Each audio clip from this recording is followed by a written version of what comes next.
Alors, bonjour et bienvenue dans ce deuxième épisode de l'entretien. Aujourd'hui, on a, comme d'habitude, on a un grand monsieur en face de nous. C'est quelqu'un que particulièrement j'aime beaucoup et que je côtoie aussi quotidiennement. Et clairement, je peux le dire, il est probablement l'être humain le plus créatif que j'ai eu la chance de rencontrer. Mais pour ceux qui découvrent, est-ce que tu peux te présenter? Merci. Moi, c'est Nocif. Pour les particuliers, c'est Nocif Design, mais aussi Nocif tout court en tant qu'artiste musicien. Mais en tant que professionnel dans le milieu dans lequel j'évolue, c'est Nocif Design. Voilà. C'est quelqu'un de très très humble. Il veut pas tout dire sur lui, mais je me permets de renchérir un peu. Nocif, c'est un artiste musicien, le cofondateur du groupe BGSQ, le cofondateur du label de cette la sonorité, mais aussi un filmmaker, photographe et directeur artistique visuel. Et Monsieur Nocif, quand est-ce que tu as commencé? Parce qu'aujourd'hui, on va se concentrer exclusivement sur le filmmaker. Même si on pourra poser d'autres questions en fonction de d'autres casquettes de toi, mais principalement, on va rester focus sur le filmmaker. Alors, j'aimerais savoir quand est-ce que tu as commencé à faire de la vidéo? L'envie de faire déjà la vidéo m'est venue en 2018. Mais j'ai concrètement commencé à faire de la vidéo en 2020. C'était lors du confinement. C'est à ce moment-là que l'envie d'apprendre, puisque je ne dis pas que je ne le faisais pas déjà, mais je le faisais, mais c'était pas de manière, je ne voulais pas en faire ma profession. Mais en 2020, c'est quand j'ai vraiment commencé à m'intéresser un peu à certains logiciels de montage, comment on fait ceci, cela, voilà. Et avec quel artiste t'as fait ton premier clip? Alors c'était BGSQ. Mmh. Voilà, c'était BGSQ, c'était un clip de BGSQ. Je pense le clip de Souvenir, si je ne me trompe pas. Et voilà, et puis je pense que tout au long de la vidéo, on parlera de comment je fais pour réaliser mes vidéos. Bien évidemment. Et voilà, c'était le clip de Souvenir avec BGSQ. Ok. Et aujourd'hui, en 2026, t'as combien de clips à ton actif et peux-tu nous citer le nom d'artistes avec qui t'as travaillé? Alors, actuellement, en 2026... C'est-à-dire de 2020 à 2026, ça fait 6 ans. À 2026, je peux compter, parce qu'il y a des clips qui sont pas encore sortis. Okay. Je peux compter, disons, une vingtaine de clips. Pourquoi? Parce que je suis quand même assez sélectif. Je peux travailler sur quelque chose, mais je ne le sors pas. Donc, moi, je considère que quelque chose est fini que quand je valide. Alors, moi, à mon actif, je considère que j'ai 20 clips. Jusque-là, peut-être 21 ou 22, mais c'est dans la vingtaine. Et les noms des artistes avec qui tu as travaillé? Alors, les noms des artistes avec lesquels j'ai travaillé avec BGSQ déjà. J'ai travaillé avec Joki Moon. J'ai travaillé avec Pin, Provi. J'ai travaillé avec Timja. J'ai travaillé avec qui d'autre? Pour les noms m'échappent un peu. Mais j'ai travaillé quand même avec en tout cas, ce sont ces principaux artistes avec lesquels j'ai travaillé. Le temps quand même de m'intéresser à ton travail. Je sais que tu as travaillé aussi avec The Hermit Vibes, je pense. Exactement. Voilà. Donc, monsieur a travaillé avec beaucoup d'artistes déjà. Mais je tiens aussi à rappeler que en dehors des clips, tu es aussi photographe et tu fais aussi des covers. Ouais. Et quel est ta meilleure cover, selon toi? C'était avec quel artiste et quel projet? Alors, ma meilleure cover. En fait, faut déjà qu'on... Cover, pour ceux qui ne comprennent pas, qui ne savent pas ce qu'est une cover, c'est la pochette d'une chanson, d'un album. Voilà.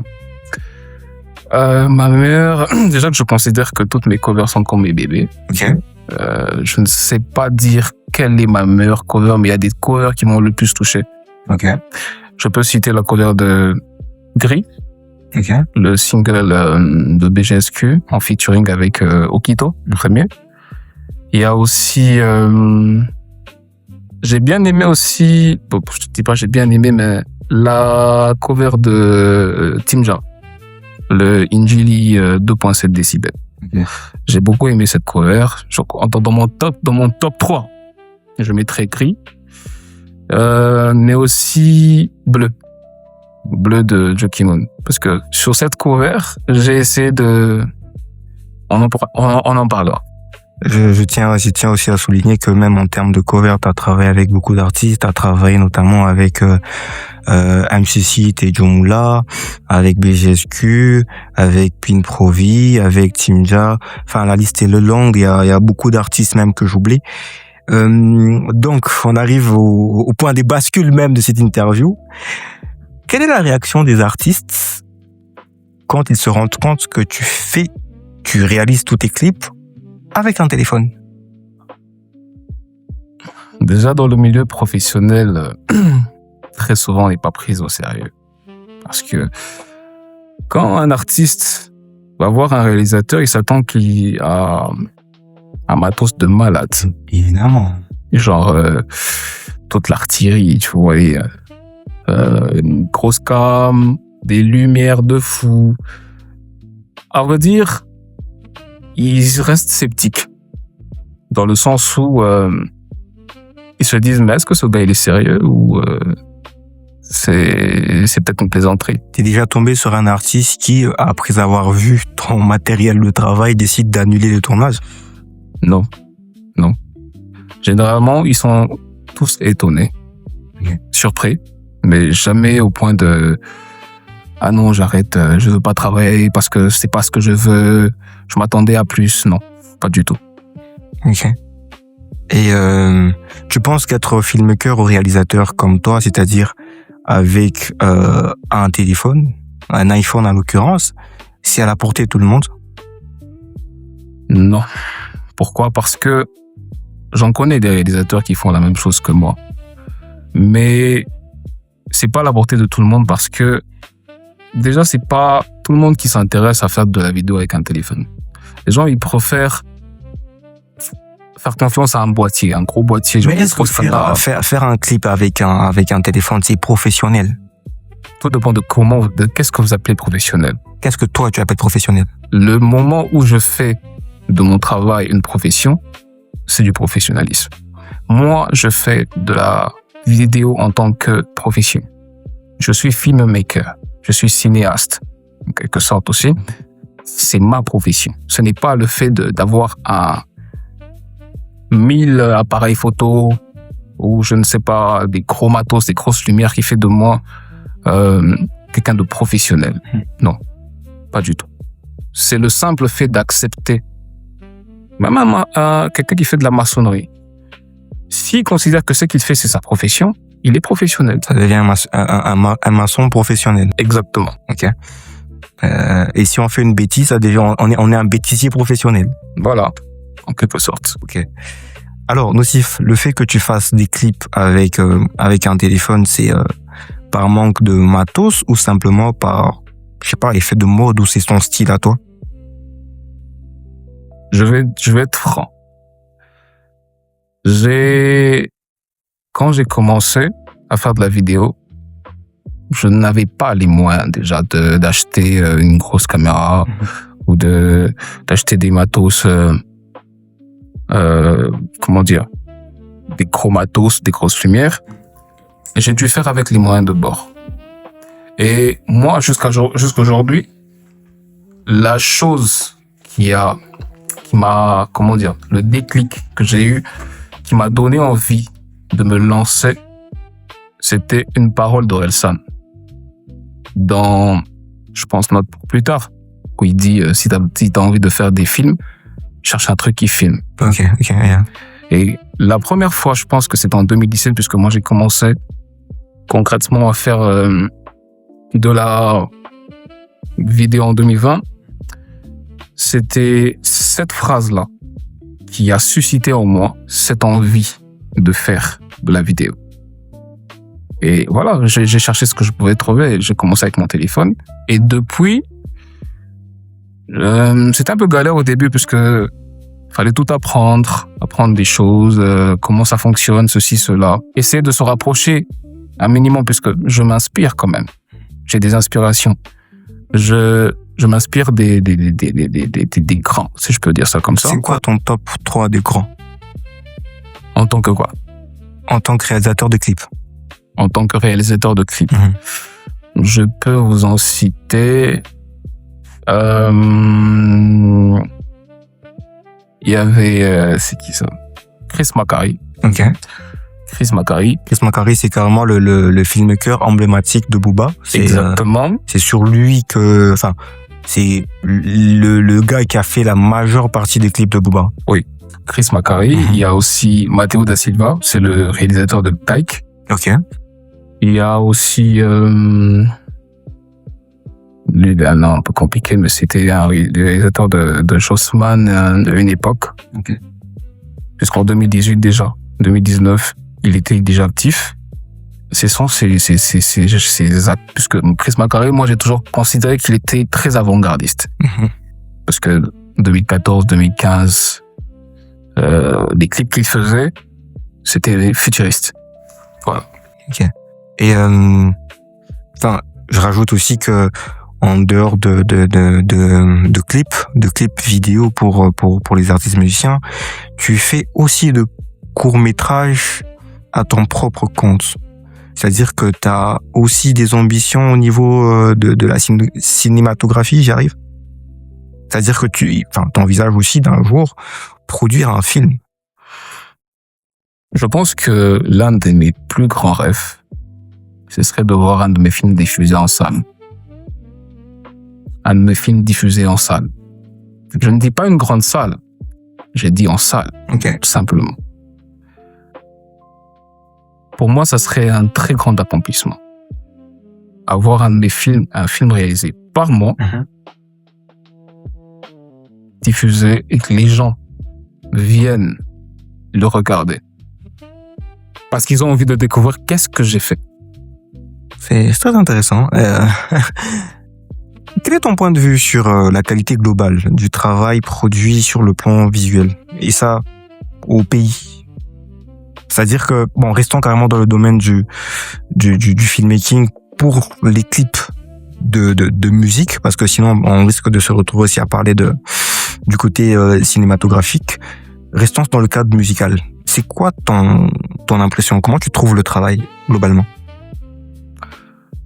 Le travail, il est bien fait. Mais il manque un peu de... Ça manque un peu de... Je ne dirais pas d'âme, mais ça manque de direction artistique. Concrètement. Pourquoi? Là, tu mets tant une perche, là. Parce que tu es directement dans ma prochaine question. Exactement. Ça manque de direction artistique. La plupart... Parce qu'il faudrait vraiment redéfinir le concept d'un... Allons-y, je te pose directement ma question. Pour toi, quelle est la différence qu'il y a entre un filmmaker et un directeur artistique visuel? Voilà, un filmmaker, c'est celui qui... Il vient, il filme ce qu'il voit. Il peut, tout comme ne pas avoir déjà appréhendé ce qu'il devait faire au préalable.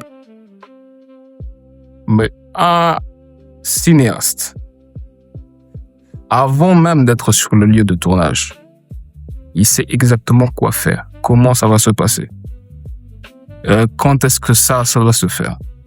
En fait, tout est déjà... Ça peut ne pas être écrit, mais dans sa tête. En fait, il a la capacité de prévisualiser ce qu'il doit faire. T'as l'impression que c'est quelque chose qui se fait pas beaucoup chez nous? Non. Aujourd'hui, je pense...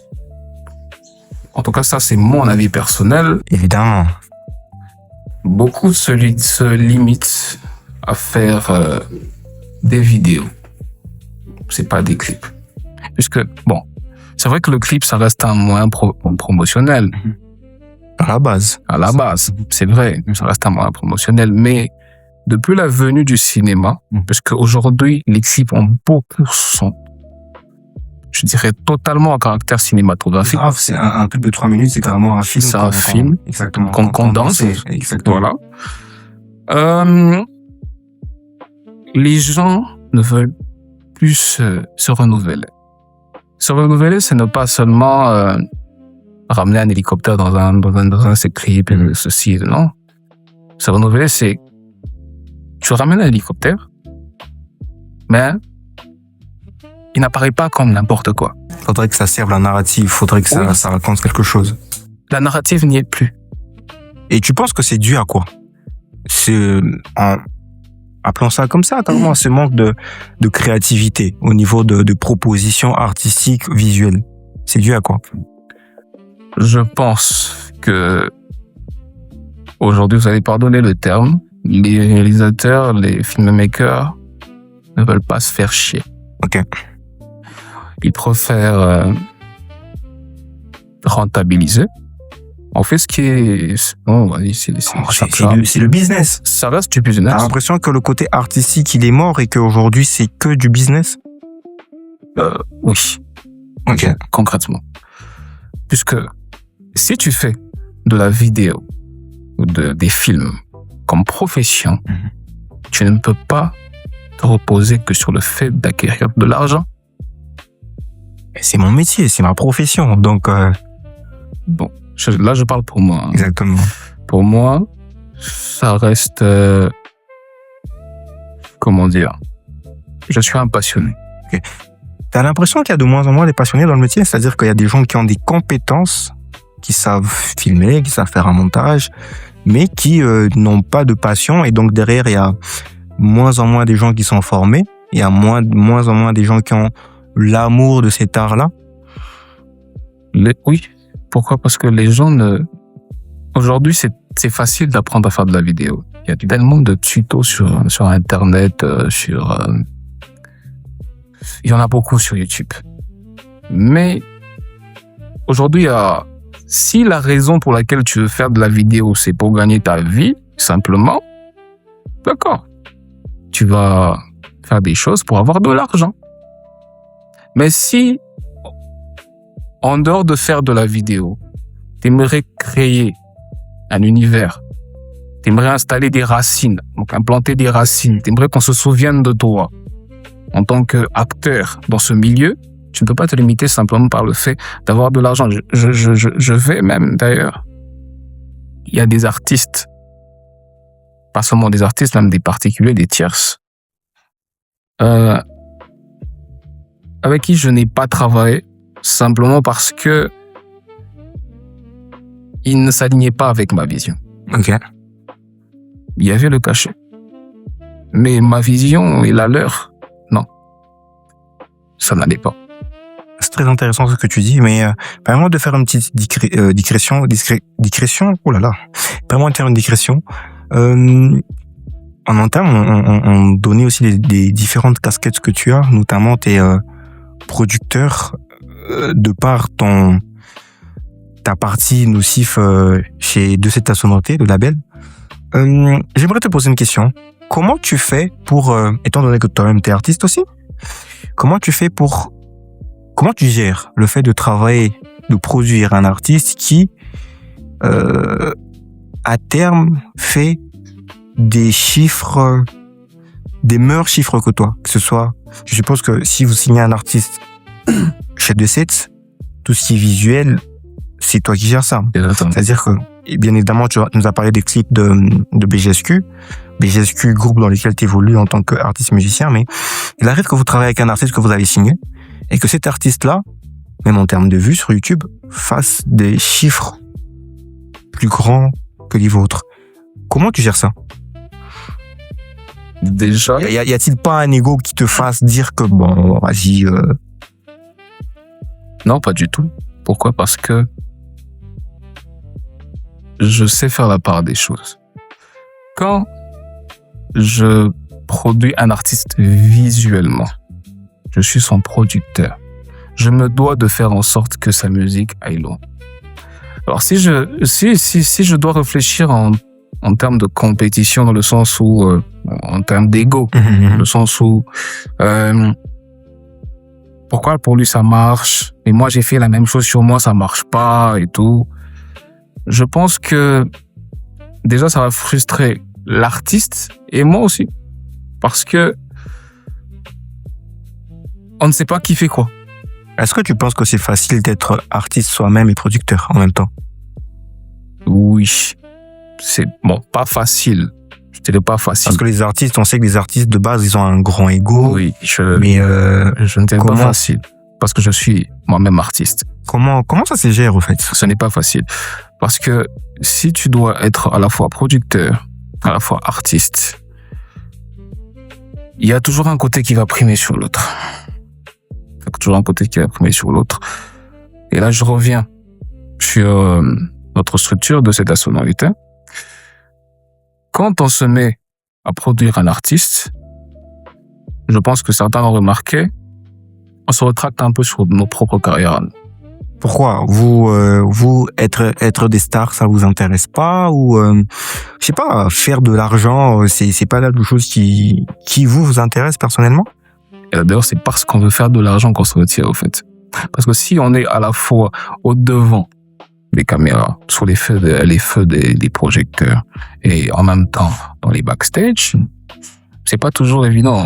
Parce que est-ce que en disant ça, tu ne viens pas de nous dire que être producteur c'est plus rentable qu'être artiste? Vous voulez que je vous donne un exemple? Ouais, carrément. Baraka Adama. Baraka Adama, qui est le producteur de Drake. Ok. Très bon artiste. Très bon artiste. Depuis la section. Mais il sort des chansons. Mais et même quand il sort des chansons, tu te rends compte qu'en fait, il ne le fait plus par profession. Ou il le fait plus... Je pense qu'il le fait juste par passion. Okay. Il le fait juste par passion. Il a tellement investi dans son label H24 qu'aujourd'hui, il s'est effacé. Il peut revenir avec des chansons, des projets. Mais même lui, au fond, il sait que ça n'aura pas le même impact. En dehors de Baraka Adama que tu viens de citer là, quels sont les artistes producteurs que toi, tu prends comme modèle? Artiste producteur.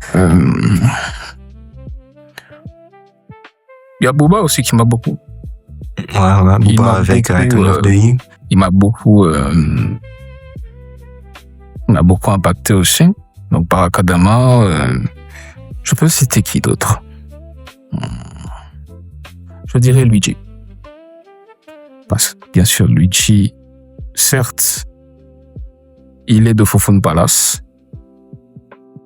C'est pas vraiment lui qui s'occupe de la direction des artistes et tout. Mais il a quand même la main mise. Il a quand même la main mise sur la direction artistique des artistes qui sont signés sur le Fofone Palace. Ok. Luigi, qui est un artiste qui est très excellent. Je vous conseillerais de vous pencher dessus. C'est un très grand artiste. Alors, Nocif, permets-moi de rappeler encore toutes les casquettes que tu portes. Tu es artiste musicien, tu es co-fondateur du label de cette sonorité, tu es filmmaker, mais en plus de ça, tu es directeur artistique.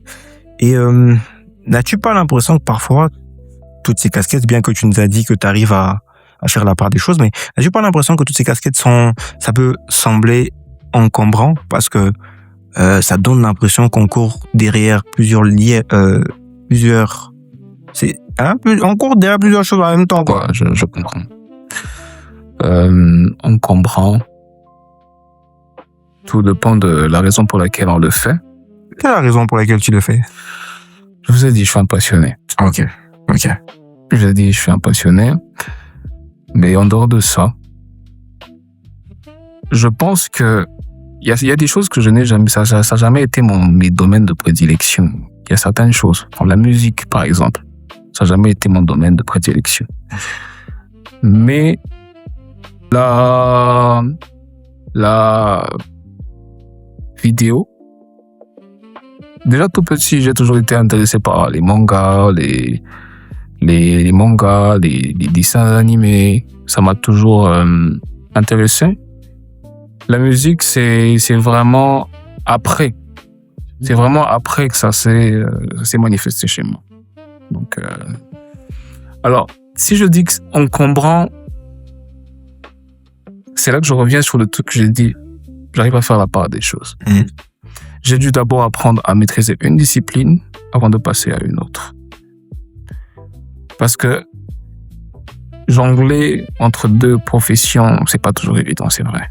Mais je ne dirais pas que c'est encombrant. Qu'est-ce que tu donnerais comme conseil à un jeune qui tombe sur cette vidéo, qui a, comme toi, beaucoup de talent et qui hésite un peu à choisir, qui même peut avoir l'impression que, bon, écoute, c'est embarrassant d'avoir autant de talent, autant de qualité ou autant de prédispositions. Tu donnes quoi comme conseil à ces jeunes? Déjà, il faudrait avoir un point d'ancrage. C'est très important.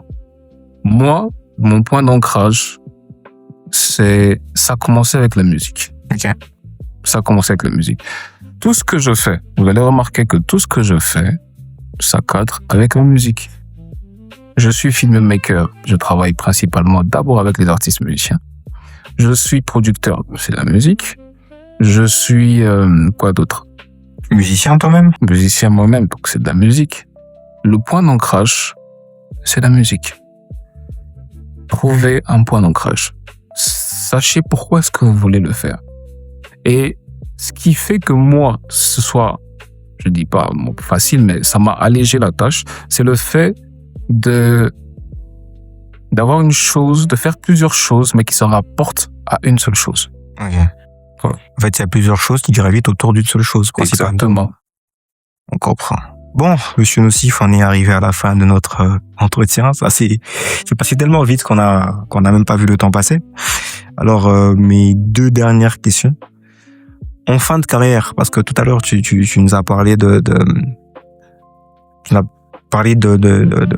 passion et d'artistique. On a conclu qu'au-delà de l'argent, au-delà de l'aspect pécunier, il y a quelque chose de plus profond dans ta manière de faire.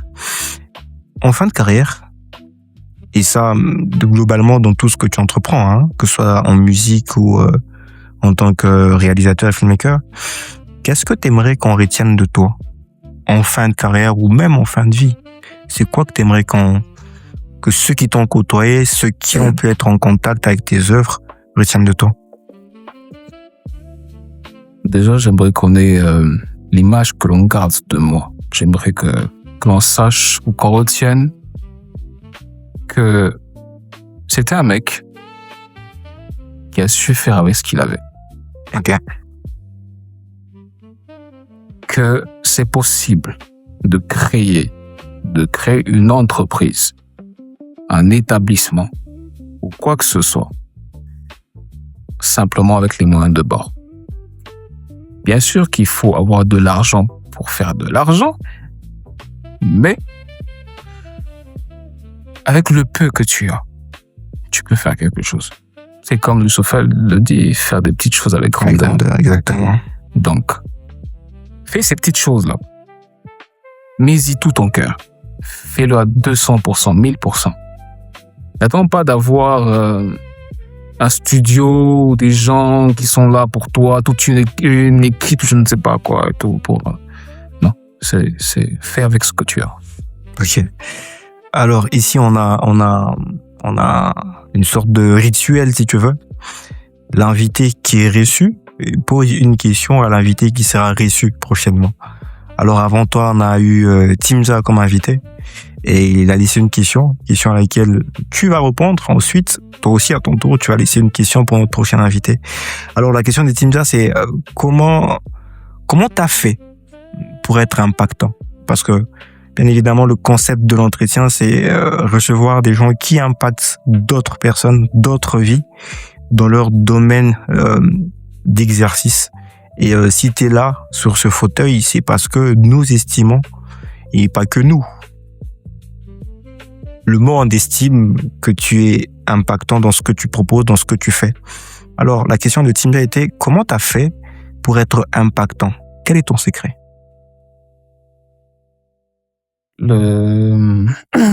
Déjà, c'est le travail. Ok. Le travail et beaucoup de recherche.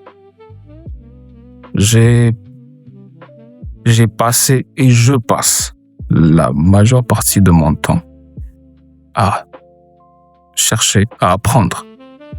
Plus vous apprenez, plus vous prenez ce que vous avez appris, vous le mettez en pratique, forcément, vous serez impactant. Surtout, pour ma part, pour moi particulièrement, moi c'était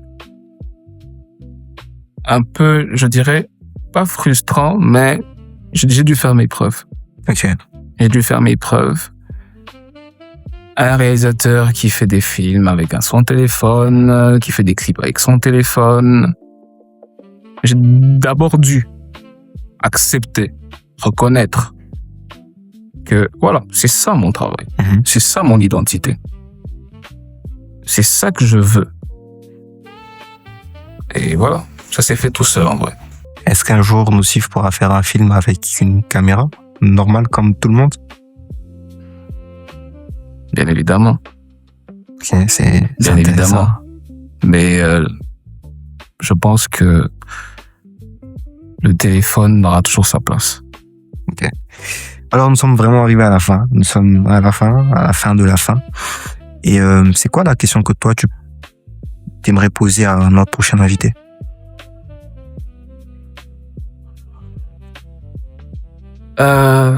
La question que j'aimerais poser à notre prochain invité, c'est est-ce que tu vis? Non, je peux tutoyer. Tu peux tutoyer. Oui. Est-ce que tu vis en fonction de ce que tu peux apporter aux gens ou tu le fais d'abord pour toi-même? Ok.